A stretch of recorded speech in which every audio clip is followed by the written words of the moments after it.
प्रदूषणाचा हा सगळा प्रभाव आहे आणि ह्याच्यामुळे श्वसनाचे विकार वाढलेले आहेत। आणि सारखे डंपर वगैरे इतके चालतात आणि कॉर्पोरेशनही रस्त्याला साफसफाई करत नाही, त्यामुळे धूळ वाढतीच आहे, ती कमी होतच नाही। आणि जी वाहने जुनी आहेत, ज्यांचे 15 वर्ष होऊन गेलेली आहेत, जी नादुरुस्त आहेत, तर ती सुद्धा वापरली जातात, त्याच्यावर कुणाचाही चेक नाहीये। डंपर मिक्सर फिरतात ना, त्याच्यामुळे त्रास होतो त्या धुळीचा, प्रदूषण वाढले, पाणी मारत नाही रोडला। पुण्याच्या उपनगरातील धायरी आणि नांदेड सिटी भागातील नागरिक प्रदूषणाने ग्रासलेत। धायरी नांदेड सिटी रस्त्यावर सध्या धुळीचं साम्राज्य पसरलं असून स्थानिक रहिवाशांचा श्वास गुदमरतोय। मोठ्या इमारतींची बांधकामे आणि त्यातून होणारी डंपरची वाहतूक यामुळे हा परिसर आता राहण्यायोग्य राहिलाय का, असा प्रश्न नागरिक विचारतायत। धायरी ते नांदेड सिटी कधी काळी शांत असलेला हा भाग आता बांधकामांच्या विळख्यात अडकलाय। या भागात सध्या टोलेजंग इमारतींची बांधकामे जोरात सुरू आहेत, पण या प्रगतीची किंमत मोजावी लागते ती सामान्य नागरिकांना। दिवसभर या रस्त्यावरून सिमेंट मिक्सर आणि डंपरच्या शेकडो फेऱ्या सुरू असतात। या जड वाहनातून पडणारी माती आणि रस्त्यावरील धूळ यामुळे संपूर्ण परिसरात धुळीचे लोट पाहायला मिळतात। रस्त्याच्या कडेला राहणाऱ्या रहिवाशांच्या घरात धुळीचे थर साचलेत। लहान मुले आणि ज्येष्ठांना श्वसनाचे त्रास जाणवू लागलेत।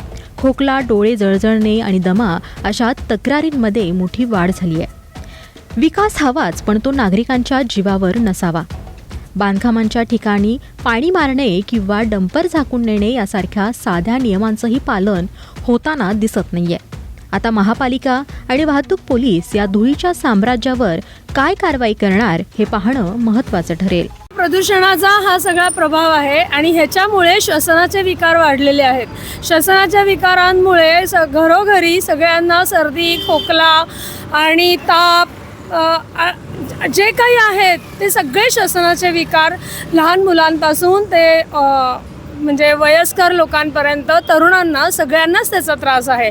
आणि ह्याचं कारण म्हणजे रस्त्यावर आलेली एक्स्ट्रा वाहने, आणि जी वाहने जुनी आहेत, ज्यांचे 15 वर्ष होऊन गेलेली आहेत, जी नादुरुस्त आहेत, तर ती सुद्धा वापरली जातात, त्याच्यावर कुणाचाही चेक नाही आहे। तर तो जर आपण नीट वाहनांची दुरुस्ती असेल, सगळं व्यवस्थित असेल, तर हा प्रदूषणाचा त्रास होणार नाही। प्रचंड धूळ आहे घरामध्ये सुद्धा आमच्या, प्रचंड रोजच्या रोज पुसलं बाईनी आमच्या, तरीही धूळ ही येतच राहते।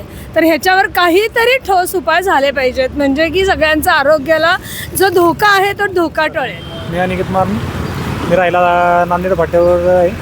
रोजचं येणं जाणं याच रोडने असतं। त्या रोडची धुळीमुळं इतका प्रॉब्लेम होतो आहे टू व्हीलरवाल्यांसाठी, नाकातोंडात धूळ जाणं आणि रोजचं ट्रॅफिकची समस्या, कचऱ्याची समस्या भरपूर आहे। रोजच्या जेवणातल्या या समस्या सुटल्या तरी आनंद होईल।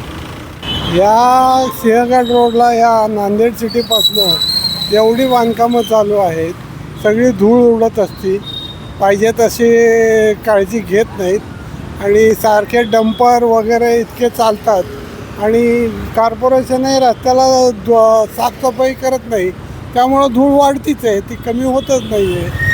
ती सगळी कमी व्हायला पाहिजे, त्यामुळे लोकांना निराळे त्रास होत आहेत, खोकले होत आहेत।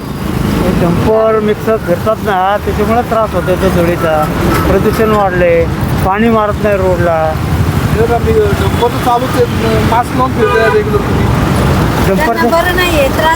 त्रास झाला ना मला, माझं हार्टचं ऑपरेशन झालं त्याच्यामुळे मी कंपल्सरी आता मास्क वापरतोय। कशामुळे त्रास झाला? डोळ्याने झालाय। हो, हे डंपर रोज कंटिन्यू चालू आहे, आम्हाला रस्ता सुद्धा क्रॉस करता येत नाही।